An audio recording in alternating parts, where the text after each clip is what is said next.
Bine v-am găsit! Ce faceți astăzi? Ce să facem? Astăzi e finalul cursului și o să dai examen.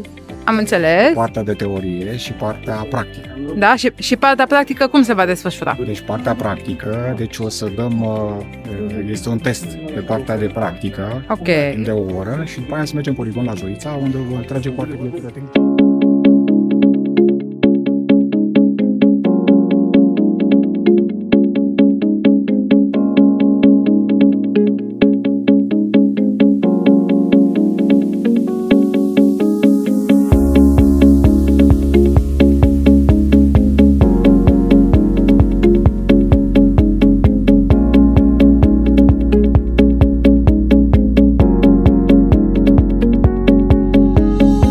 De ce ai ales acest curs la Fireworks Training?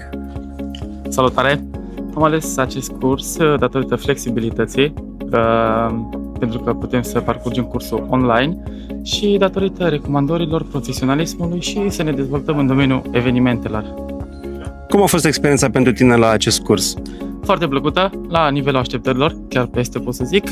Am fost tratați cu profesionalism, întrebări concrete, am aflat informația de care aveam nevoie și recomand acest curs tuturor pirotehnicienilor ca să putem să facem în condiții de siguranță evenimentele pentru protecția tuturor persoanelor, sărilor de evenimente și să oferim profesionalism. Asta e principalul punct. Recomand cu drag, cu atât mai mult recomand să-l fac aici la Fireworks Training. Recomand deoarece cu atât mai mult e foarte important ca să fim în cadrul legii, să putem să facem aceste jocuri de artificii, acest serviciu la evenimente, să îl prestăm perfect legal, mă repet din nou, să fie profesionali și să le facem în condiții de siguranță, cel mai important lucru. Bună, am ales acest curs pentru că mi s-a părut cea mai serioasă firmă printre toate care le-am căutat și ca și perioadă și organizare, în primul rând am ales pentru partea de online. Era singurul care făcea varianta cu online și timpul nu îmi permitea să fac altă variantă de curs decât aceasta. Cum a fost experiența la acest curs? Ce v-a plăcut?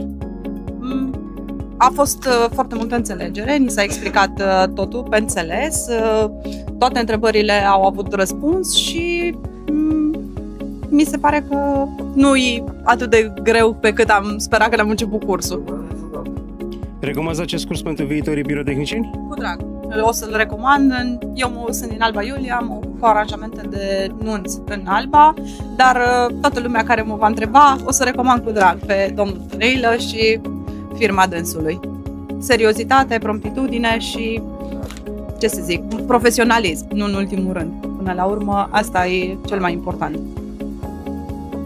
De ce ați ales acest curs la Fireworks Training?